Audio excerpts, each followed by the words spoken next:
Sementara itu, pemirsa, Ketua DPP PDI Perjuangan Imade Urip mengambil alih kendali pemenangan Capres dan Cawapres pasangan Jokowi Maruf setelah dipercaya menjadi penanggung jawab tim pemenangan Pilpres dan Pileg 2019 di internal PDI Perjuangan di Bali. Anggota Komisi 4 DPR RI keempat periode itu langsung menggelar konsolidasi secara maraton di seluruh Bali. Ketua DPP PDI Perjuangan Imade Urip yang juga anggota DPR RI 4 periode dipercaya sebagai penanggung jawab tim pemenangan Pilpres dan Pileg 2019 dan di internal PDI Perjuangan di Bali terus terjun memanaskan mesin partai. Salah satunya saat konsolidasi pengurus PAC dan ranting sekecamatan Marga di Sekretariat PAC PDI Perjuangan Kecamatan Marga yang dihadiri oleh ratusan kader PDI Perjuangan dalam rangka persiapan partai menghadapi hajatan politik Pileg dan Pilpres. Sekaligus untuk menjaga soliditas dan keutuhan partai serta memperkuat barisan bersama seluruh komponen masyarakat. Targetnya harus menang dengan meyakinkan, dengan bertambah kursi dan memastikan Jokowi menang di atas 75% di Bali. Wakil rakyat sejuta traktor itu menginstruksikan seluruh kader dan struktural partai diajak terus bekerja keras di lapangan dengan intensif meyakinkan masyarakat bahwa pemerintahan Jokowi sudah bekerja dengan bersih, jujur, merakyat, dan kerja nyata.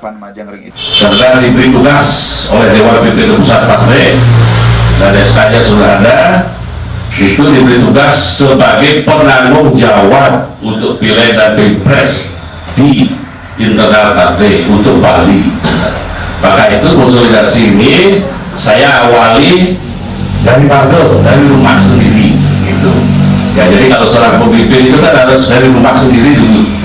Ya paling tidak di rumah ya kan harus diterima dan di rumah harus menang, kan begitu. Seluruh kader PDIP diharapkan menjauhkan intoleransi, kebohongan, kebencian, dan adu domba di masyarakat. Siapapun yang menggunakan politik kebohongan pasti akan menghancurkan pembohongnya sendiri, sehingga PDI Perjuangan tidak boleh menggunakan cara-cara seperti itu. Program pemerintah Jokowi harus disosialisasikan ke tengah-tengah masyarakat. Pada kesempatan itu, Ketua PAC PDIP Marga, Iputu Eka Nur Cahyadi, didampingi Sekretaris IGDO Kewinaya menuturkan, kehadiran secara khusus Imade Urip sebagai tokoh panutan PDI Perjuangan di Bali untuk memanaskan mesin partai dengan menghadirkan 16 pengurus ranting PDIP sekecamatan Marga.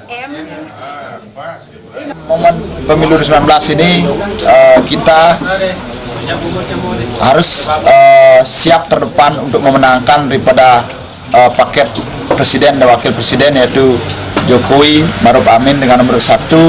Dengan target kita untuk melakukan konsolidasi ke semua komponen masyarakat dengan target memenangkan minimal di angka 80%. Terkait konsolidasi, akan mengundang semua komponen partai dan tokoh-tokoh masyarakat Marga sebagai start kampanye Pileg dan Pilpres 2019 dengan target 1.000 undangan. Senada dengan Ketua Ranting PDIP Desa Belayu Iketut Cerata yang sudah sangat siap melaksanakan tugas arahan Imade Urip dan akan diteruskan ke anak ranting sampai ke masyarakat. Pengurus ranting sekecamatan Marga sangat konsen dengan arahan Imade Urip yang sangat solid dan yakin sampai di masyarakat. Khususnya di PAC di Kecamatan Marga dan khususnya kami di Batanyo, ya target yakin perolehan suara untuk PDI Perjuangan dan khususnya untuk Pak Imade Urip yakin di Kecamatan Marga khususnya 80% yakin itu. Ya, kenapa seperti itu? Karena kiprah beliau selama ini sudah dinikmati oleh masyarakat secara umum, baik kelompok-kelompok maupun di subak-subak yang ada di Kecamatan Marga. Selaku anggota Badan Anggaran MPR RI, Imade Urip sempat memberikan pencerahan 4 pilar kebangsaan selain konsolidasi yang dirangkai dengan syukuran Pilgub 2018 dan persiapan start kampanye di Kecamatan Marga yang dihadiri anggota DPRD Bali Ketut Purnaya dan anggota DPRD Tabanan Wayan Sudiana. Tim Liputan Bali TV.